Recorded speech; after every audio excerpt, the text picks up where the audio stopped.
샬롬. 반갑습니다. 이제 양쪽으로 인원이 차는 걸 보니까 코로나가 이제 물러가는 것 같습니다. 우리가 사는 이 세상에는 바꿀 수 없는 것들이 있습니다. 그 중에 하나가 내가 내 어머니 아버지의 아들이요 딸이라는 사실입니다. 사람은 어머니의 모태 중에 태어난 후에 그 부모의 자식이라는 신분을 바꿀 수가 없습니다. 강현이가 지금 왔네요. 강현이의 신분, 저를 쳐다보세요. 그리고 그 출생, 이제는 그 어느 누구도 강현이가 오세방 형제와 하옥님 자매의 자녀라는 것을 바꿀 수 없다라는 것입니다. 우리가 왜냐하면 이것은요, 이 태어남은 실제적인 사건이고 그리고 결과이며 그리고 진실이기 때문입니다. 유한한 세상을 사는 이 육적인 출생, 우리가 이 세상에 육적으로 태어나서 살아가는 이 생도 그리할진대 우리가 앞으로 가게 될 영원의 세상, 하나님께서 요한복음 3장에서 이야기한 것, 영적 출생. 무엇으로 영적 출생이요? 성령으로 영적 출생. 예수 그리스도를 믿음으로 말미암아 다시 태어나는 거듭남의 사건을 경험한 사람들은 하나님의 자녀가 되었다라는 것은 그 누구도 바꿀 수 없다라는 것입니다. 그 신분을 가져갈 수도 빼앗을 수도 없다라고 하나님께서 오늘 본문을 통해서 우리에게 말씀해 주고 계십니다. 오늘은 구원을 빼앗을 수는 있지만 이라는 제목으로 제가 여러분과 좀 말씀을 좀 나누려고 합니다. 이제 우리가 읽은 요한복음 10장의 마지막은 22절부터 시작되는 것은 수전절을 배경으로 이제 이야기가 전개됩니다. 수전절이 무엇일까요? 수전절은요, 하나님께서 유대인들에게 율법으로 지키라고 했던 그런 절기가 아닙니다. 우리가 아는 오순절 그런 절기가 아니고요. 수전절은 하누카라는 절기로 예수님이 오시기 전에 약 400년 동안 이제 말라기 이후의 시대가 있었습니다. 전 세계의 역사가. 그 400년 동안 이 세상에는 어떤 역사가 있었냐면 아주 찬란한 역사가 있었습니다. 여러분이 배운 헬라의 문화, 그리스죠. 그리스 문화, 철학이 용성했던 시기입니다. 그러니까 그 시기는, 그러니까 기원전 400년 전에는 하나님이 없어도 될 만큼 사람들이 풍요로웠습니다. 지금 우리 시대하고 비슷하지 않나요? 그런데 성경은 이때를 침묵기라고 합니다. 하나님께서 임하지 않은 시기, 침묵기라고 이야기하시면서 이때에 이스라엘에 어떤 일이 있었냐면 이 당시에는 이제 그리스라는 나라에 그 알렉산더 대왕이 죽으니까 4개의 나라로 이제 분산이 됩니다. 그래서 그 나라 중에 지금 터키 지역에 있는 셀류쿠스의 왕조가 있었어요. 그 왕조가 이제 그 이스라엘을 침범하고 그리고 다스리려고 했었습니다. 그런데 셀류쿠스의 왕 중에 안티오쿠스 에피파네스라는 아주 사악한 왕, 여기서 사악한 왕은요, 하나님 앞에 사악한 왕이에요. 그 사람이 정치를 잘해서 그 나라가 그 당시에 셀류쿠스 왕조가 엄청나게 번성했어요. 잘 살았어요, 국민들이. 그런데 여기서 제가 말씀드린 사악함이라는 건 하나님 앞에 너무 사악한 자였어요. 그래서 그 어떤 왕도 이스라엘이 목숨처럼 지키던 하나님께 드리는 제사에 대해서는 타치를 안 했어요. 그런데 이 안티오쿠스 에피파네스가 하나님의 제사를 드리는 그 성전을 회파하고 거기에 제단에 돼지고기를 갖다 놓고 엄청난 악한 행위를 한 거예요. 누구 앞에요? 하나님 앞에. 그렇게 할 때 많은 사람들이 이거 괜찮아. 오늘날에도 많은 그리스도를 믿는 사람들이 세상과 결탁해서 잘 먹고 잘 살면 되는 것처럼 그냥 그렇게 괜찮아 하고 있을 때에 이스라엘의 유대의 민족적인 영웅이 하나 나타납니다. 그게 누구냐면 마카비입니다. 그 마카비가 하나님의 성전이 더럽혀지는 것을 보고 독립전쟁을 이제 하게 됩니다. 그게 마카비 왕조예요. 그래서 이 마카비라는 사람이 이제 전쟁에서 이겨요. 하나님의 은혜로. 그리고 이 하나님의 성전을 깨끗하게 정화해서 하나님 앞에 봉헌한 그것을 기념으로 드리는 것이 수전절이에요. 하누카라고 그래요. 이것은 12월 8일쯤 이스라엘 백성들이 지금도 똑같이 하고 있어요.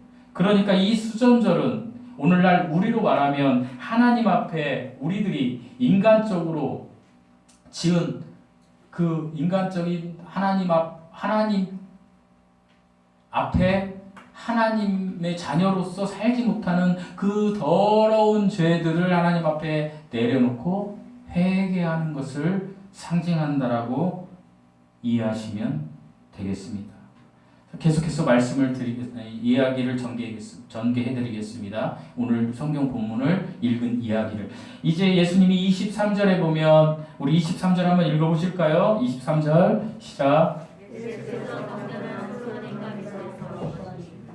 이제 예수님께서 솔로몬 행각을 거닐 때에 유대인들이 애워싸고 당신이 메시아라면 이제 밝히 말씀해줘라. 왜? 우리의 마음에 의혹이 생겼다. 밝히 말씀해줘라. 이렇게 이야기합니다. 그럴 때 예수님께서 이렇게 말씀하십니다. 내가 너희에게 이미 말했고 누차 어떻게 얘기했어요? 우리가 지금 이전에 요한복음을 나눌 때 나는 세상의 빛이다. 나는 양의 문이다. 나는 생명의 빵이다. 나는 지난주에 선한 목자이다. 이러시면서 예수님이 그 사이에서 많은 표적들을 일으키시면서 나는 하나님이라는 것을 이미 밝히셨는데 아직도 유대인들이 그걸 믿지 못하고 이야기를 해달라는 거예요. 그러니까 예수님은 내가 이야기를 했어도 너희들이 그렇게 이야기를 했어도 믿지 않고 있다. 그러면서 예수님이 뭐라고 이야기하냐면 너희가 내 양이 아니기 때문에 믿지 않는 것이다. 내 양은 내 음성을 들으며 그 음성을 들은 양들에게는 내가 영생, 조회, 영원한 생명을 줄 것이다. 이건 우리에게 지금 이야기하시는 것과 동일해요. 예수 그리스도를 믿으면 여러분 구원받고 영생의 선물을 받습니다 하는데 수도 없이 들었어도 아직까지도 그것을 마음으로 믿지 않은 사람들에게도 이 유대인들과 동일하게 적용할 수 있다라고 보시면 된다는 것입니다. 그리고 예수님께서는 계속해서 이렇게 이야기하십니다. 만물보다 크신 우리 아버지 누구? 성부 하나님. 만물이니까 보이는 것이든 보이지 않는 것이든 이 세상에 있는 모든 것, 우주 세계에 있는 모든 것보다 더 크신 분. 그럼 뭐예요? 창조주라는 얘기예요. 창조주에게서 내가 양들에게 준 영생을 빼앗아갈 존재가 없다라고 이야기합니다. 사랑하는 성도 여러분, 우리는 지금 이 땅에 살면서 많은 사람들이 이렇게 이야기해요. 예수 그리스도를 믿으면 구원받습니다. 맞는 얘기예요. 그런데 또 어떤 사람들은 예수 그리스도를 믿는 것으로만 구원받는 것이 아니라 도덕적인 선함이나 행위나 예배를 드림으로 구원받는 것처럼 이야기를 하는 경우도 많고 그렇게 가르쳐요. 마치 내가 구원받지 못한 것처럼. 그러나 그렇지 않아요. 여러분이 정말로 인격적으로 예수 그리스도를 만났다면, 그러니까 우리 요한복음 1장에서 예수 그리스도를 어떻게 영접했다면 하나님이 계신다라는 걸 영접하고 그 하나님이 예수님이라는 것을 영접했다. 그 뭐라 그랬어요? 람바노, 테이크 어웨이, 붙잡았으면, 그 예수님을 붙잡았으면 여러분은 구원을 받은 거예요. 여러분의 신분이 어떻게 됐다고요? 바뀌어버린 거예요. 저는 강현이가 걸어다니는지 몰랐거든요. 근데 많이 걸어다니네요. 지금 보니까. 지난해 이 땅에 태어났을 때 제가 갔을 때는 뭐 강연회를 보진 않았지만 굉장히 애기였잖아요. 근데 그죠? 제가 왜 이 말씀을 드리냐면 저 아이의 신분을 누가 바꿀 수 없다라는 게 똑같아요. 여러분의 신분을 바꿀 수 없다라고 하나님이 이야기하시는 거예요. 왜 그럴까요? 구원의 주체는 누구예요? 나예요? 여러분이에요? 아니에요. 누구예요? 하나님이에요. 하나님이 나를 소유하셨기 때문이에요. 여러분이 하나님을 소유한 게 아니에요. 여러분이 예수 그리스도를 믿었으면 하나님이 여러분을 소유하신 거예요. 구원은 우리 몸의 소유가 아니에요. 우리가 하나님의 아들로 태어난 신분이 변한 상태예요. 그러니까 하나님의 소유이기 때문에 빼앗을 자가 없다라는 거예요. 하나님. 왜? 하나님 그 어떤 만물보다 더 크시기 때문에. 여러분, 내가 구원받았다고 하면서도 내가 세상에서 아주 악하게 살다 보면 어떤 사람들은 내가 구원받았나? 아니야. 이상해. 뭐 이렇게 할 생각이 의심이 들을 때도 있어요. 그러나 하나님은 그 사탄이 그런 의심의 마음을 준다 할지라도 그 구원을 뺏어갈 자가 없다. 왜요? 제가 의심한다 할지라도 내 구원은 내가 예수님을 확실하게 믿었다면 내 구원은 누구의 소유이기 때문에 하나님의 소유이기 때문에 여러분의 구원은 제가 못 뺏어가요. 다른 사람이 못 뺏어가요. 그런데 중요한 사실이 있어요. 이 구원을 받은 게 정확하냐라는 사실이죠. 그리고 이 구원받은 사람의 삶이 어떠하냐라는 것이에요.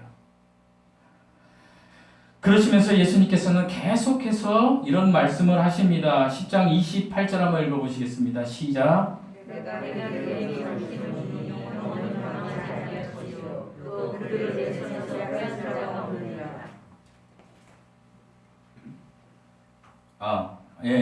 그렇죠. 그 설명한 거 30절 읽어보시겠습니다. 30절 시작. 나와 아버지는 하나이다. 위대한 선포 아니에요? 나와 아버지는 하나이다. 이 구절에서 예수님은 누구이심을 선포해요? 자신이 하나님이심을 선포하는 거예요. 사람의 아들이 무엇입니까? 강아지입니까? 사람이죠. 강연이가 왔으니까 제가 사실 두렵고 떨리는 마음으로 전할 때 막 세상 얘기를 섞어갖고 장난하고 그러면 안 되잖아요. 근데 이제 강연이가 왔으니까 제가 조금 이해하기 쉽게 여러분에게 설명을 할게요. 우리 오세강 형제가 지금 저 자리에 와서 앉아 있네요. 오세강 형제가 사람입니까? 네. 이해하기 쉽게 말씀드릴게요. 사람입니까? 네. 그러면 오세강 형제가 낳은 강연이는 사람입니까? 이거예요. 하나님 아버지에게서 나온 분은 누구예요? 하나님이에요. 근데 그분의 이름이 하나님의 아들이에요. 근데 그분은 영원 전부터 가시 계셨던 거예요. 우리처럼 내 사랑하는 아내와 연합해서 낳은 것이 아니라 하나님은요, 성부와 성자와 성령이 함께 계신 거예요. 그런데 그 성자 하나님의 이름이 하나님의 아들이었어요. 이분은 무엇로 계셨다고 그랬어요? 말씀으로 계셨다고 그랬어요. 그런데 이 말씀이 육신이 되셨다라고 요한복음에서 1장에서 얘기해요. 이 말씀이 육신이 되신 분이 누구라고요? 지금 우리가 믿는 예수님이라는 거예요. 그러니까 이 예수님은 하나님이라는 거예요. 그래서 이 예수님이 아버지와 나는 하나이니라 라고 선포한 거예요. 그랬더니 유대인들이 어떻게 해요? 발끈하고 예수님을 돌로 때려 죽이려고 해요. 예수님은 이렇게 선언하시는 거예요. 아버지와 나는 하나이다. 이것은요, same. 본질상 똑같다. 강현이가 지금 저 걸어 나오는데 설교 들으려고 저게 사람이라는 거예요. 저 아이가. 우리 집에 있는 뭉치 강아지가 아니고 뭐 저희가 장난으로 그래요. 제가 박보영 목사님 설교를 듣는데요. 박보영 목사님이 강아지를 되게 싫어한대요. 근데 그분 집에 강아지가 한 마리 오게 됐대요. 아이들이 거기 왜 자기 자녀 아닌 아이들 23명하고 살잖아요, 지금도. 근데 강아지를 좋아하는 아이 있어서 강아지를 데려왔는데 이 강아지가 참 신기한 게 그 목사님을 어떻게든 이렇게 좀 마음을 돌이켜서 사랑을 받으려고 계속 목사님 앞에서 꼬랑지를 탁 흔드니까 이 목사님 어느 날 강아지가 너무 이쁜 거예요. 그래서 이분이 이제 설교할 때 강아지를 자기 딸이라고 이야기를 했어요. 그랬더니 그 댓글에 박보영 목사 실망이다. 무슨 개새끼를 딸이라고 하냐. 나 설교 이런 이상한 사람들이 있더라고요. 제가 또 이렇게 이야기하면 엉뚱한 이해를 하실까봐 말씀드리는 거예요. 사람은 사람이 나와야 사람입니다. 하나님은 하나님의 존재에서 나와야 하나님이세요. 근데 하나님은 본질상 성부와 성자와 성령이 한 하나님이라고 하세요. 성부라는 이름을 가진 하나님, 성자라는 이름을 가지신 하나님, 성령이라는 이름을 가지신 하나님이 전인격적으로 다 인격체이지만 이 세 분 중에 한 위라도 빠지면 하나님이 완성이 안 된다라고 이야기하시는 거예요. 하나님께서. 계속해서 그래서 하나님은 성부 하나님과 나는 예수님은요. 그러니까 성자 하나님은 하나이니라 이렇게 선언하니까 성부 하나님만 믿던 유대인들이 어떻게 해요? 예수님을 이제 돌로 쳐 죽이려고 한다라고 이야기하는 거예요. 우리 31절 읽어보시겠습니다. 31절입니다. 시작. 그렇죠. 예수님이 뭔 말을 했다고 이 사람들이 그러는 거예요? 예수님이 하나님이라고 하니까 돌로 쳐 죽이. 이 사람들 입장에서는 이해가 돼요. 자기네는 유일신 하나님만 믿었는데 어느 어떤 젊은이가 와가지고 한 30살 먹은 사람이 와가지고 30살, 30살이면 우리 여기 명호 형제 정도 되는 거예요. 저런 친구가 와가지고 나이 50, 60대 랍비들 앞에서 내가 하나님이야 하니까 정말 경을 칠 노릇이죠. 그래서 돌로 쳐 죽이겠다라고 이야기를 한 거예요. 그러자 하나님이신 예수님께서 뭐라고 얘기해요? 내가 하나님의 권능을 힘입어서 너희들에게 선한 일을 많이 보여줬는데 왜 나를 죽이려고 하느냐. 그러니까 이들이 뭐라고 그래요? 네가 선한 일을 한 거 내 인정, 어그리 하는데 내가 우리가 너를 죽이려고 하는 것은 네가 무엇을 했기 때문이다? 신성 모독을 했기 때문이다. 하나님을 모독했기 때문에 내가 너를 죽이려고 한다. 그러자 예수님께서 이제 34절을 인용해서 이렇게 말씀하십니다. 34절 읽어보시겠습니다. 시작. 예수께서 이르시되 너희 율법에 기록된 바 내가 너희를 신뢰하였노라. 이것은요 예수님께서 시편 82편을 인용하신 거예요. 시편 82편에서는 어떤 내용이 나오냐면요. 하나님의 율법을 가르치고 재판을 하던 그 당시 유대인의 지도자들, 그러니까 방백들, 그 리더들에게 하나님께서 너희 백성을 다스리는 게 실패했다라고 이야기하시면서 그 하나님이 그들 앞에 나타나는 장면이 나와요. 그런데 하나님께서 그들에게 뭐라고 이야기하냐면 너희가 신들이다 이렇게 얘기해요.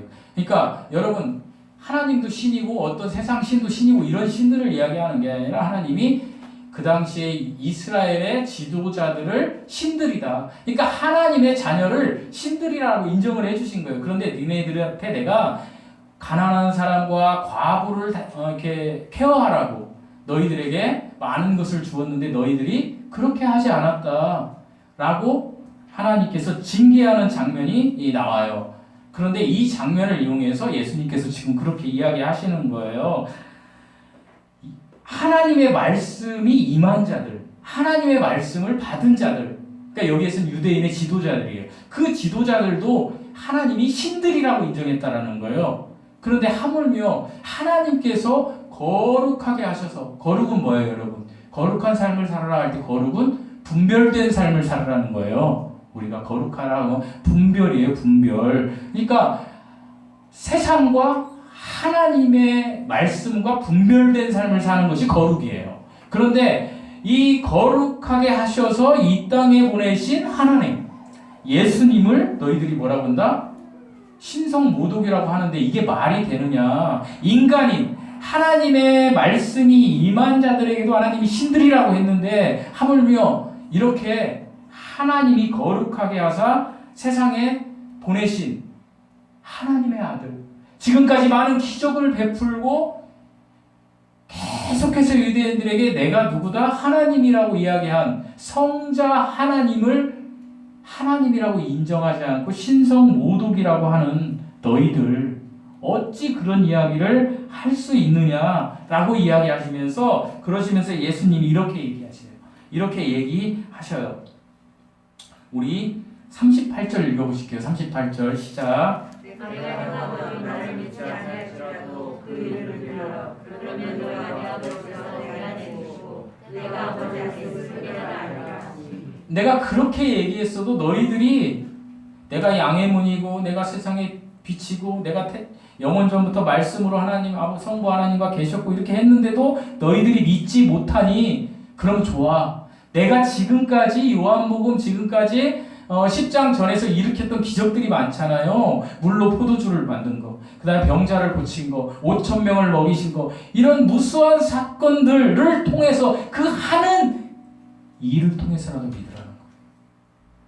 사랑하는 성도 여러분, 우리가 여기서 한 가지 깨달을 사실이 있어요. 요한복음 9장에 눈을 뜬 소경이 있잖아요. 그 사람은 예수님을 믿었어요, 안 믿었어요? 나중에 믿었어요. 그 하는 일을 보고 이분이 하나님의 아들이구나 믿었어요. 그런데 성경도 많이 알고 매일 예배드리고 하나님의 말씀을 붙든 자들이라는 이 유대인의 지도자들은 못 믿는 거예요, 지금. 그러니까 주님이 하나님의 일을 보고라도 믿어라 그렇게 이야기하시는 거예요. 사랑하는 성도 여러분, 하나님은 없는 것을 있게 하실 수도 있는 분이에요. 우리의 삶에서요, 하나님께서 우리와 함께 임하시면 우리가 무슨 일이든지 할 수 있다라는 거예요. 사랑하는 성도 여러분, 우리는 본문을 통해서 구원받는 하나님의 자녀는 그 어떤 존재, 세상의 신이 사탄도요 빼앗아 갈 수 없음을 이제 알게 되었어요. 우리가 하나님이신 예수님을 마음으로 믿어 의에 이르렀다라면 하나님이 우리를 의인이라고 칭하시는 거예요. 우리의 신분이 변화가 돼버린 거예요. 그리고 신분이 확정된 거예요. 뭘로요? 하나님의 자녀로. 달리 말하면 그리스도인, 달리 말하면 성도. 여러분, 요즘 교회에 저는 목사입니다. 저는 전도사입니다. 저는 장로입니다. 저는 권사입니다. 저는 집사입니다. 막 이렇게 얘기를 하잖아요. 그런데 저는 성도입니다 하는 사람이 별로 없어요. 여러분, 목사 지옥 갈 수 있어요.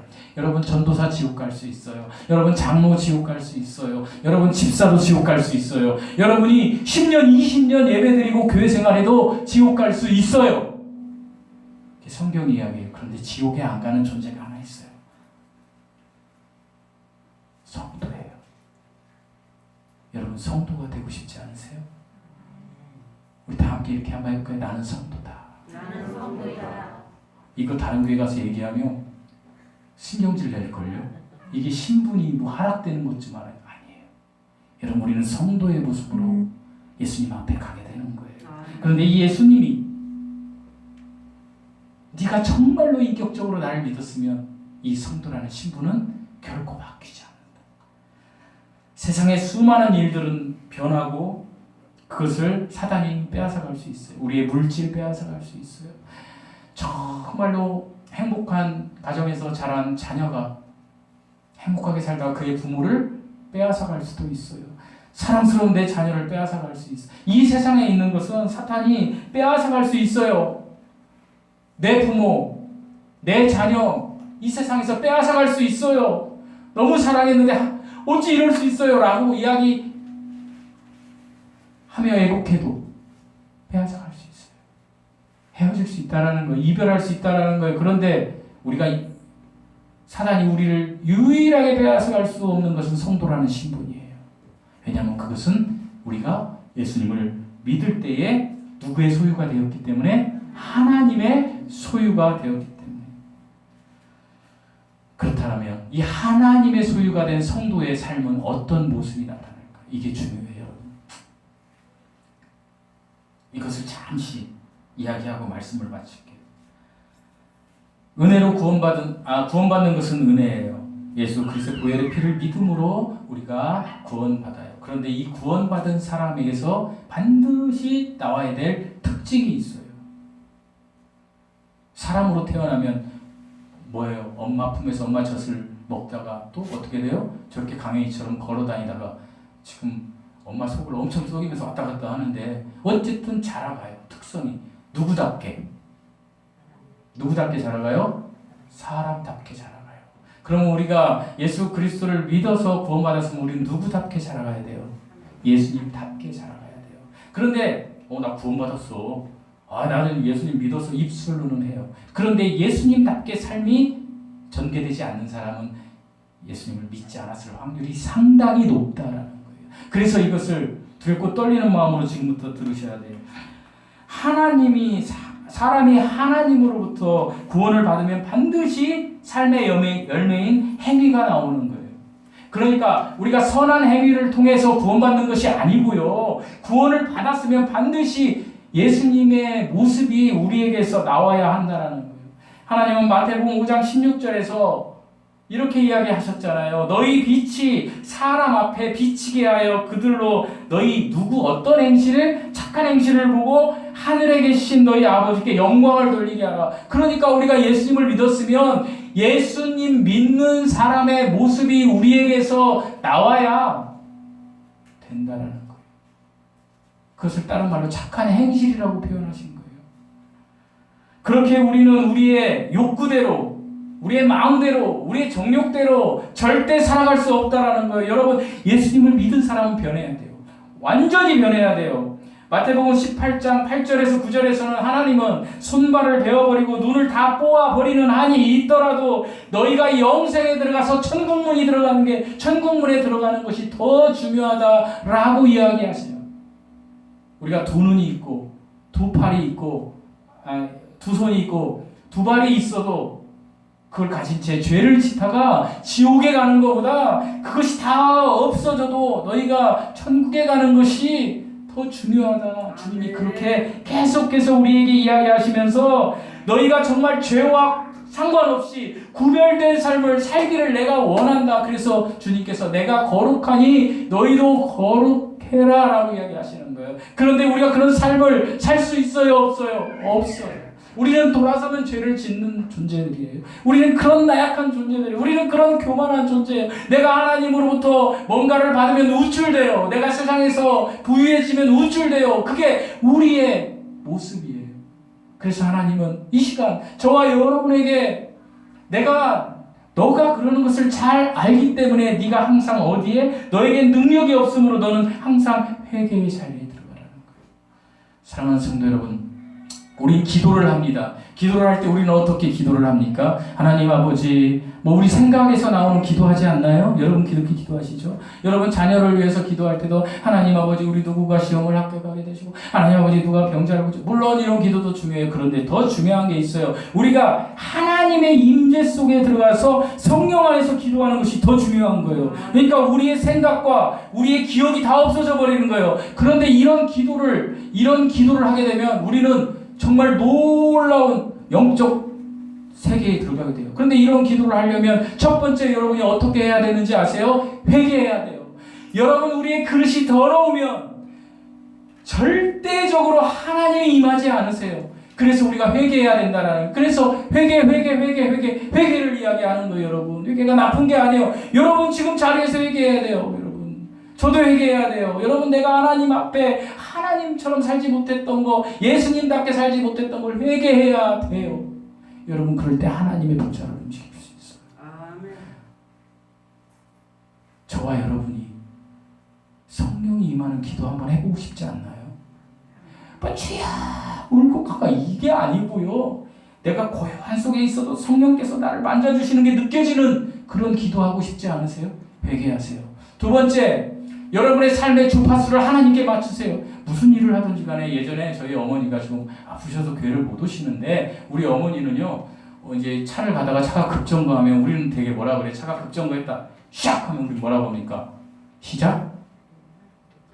아버지 이러잖아요 뭐 되게.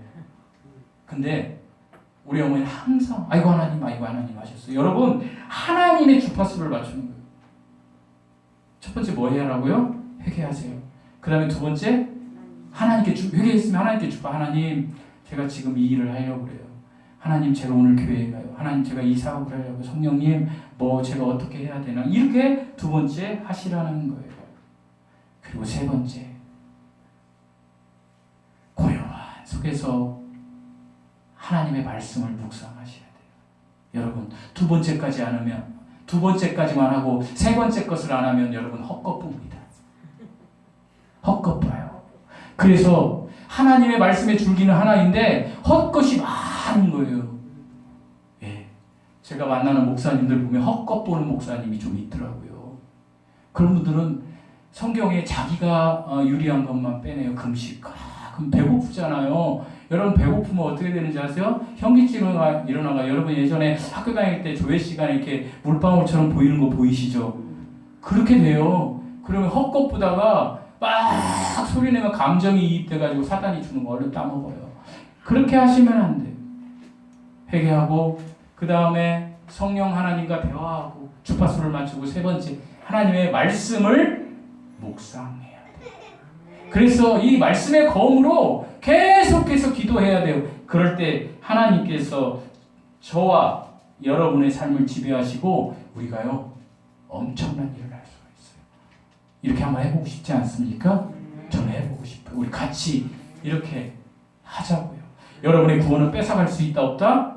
없다. 그러나 여러분이 구원받았다라면 어떻게 해야 된다? 누구답게? 예수님답게 자라가야 된다. 예수님답게 자라가기 위해서는 항상 뭘 해야 된다? 회개해야 된다. 두 번째, 예수님 하나님 앞에 주파수를 맞춰야 된다. 세 번째, 말씀을 읽어야 된다. 이 세 개 중에 한 가지라도 안 하면 여러분은 결코 하나님의 임재를 느낄 수 없습니다. 이제 시작될 한 주 동안 이 세 가지를 실천해서 하나님의 임재를 가득 느끼고, 그리고 다음 주에 우리 만날 때는 정말 은혜의 간증이 풍성하게 여러분 삶에 임하시기를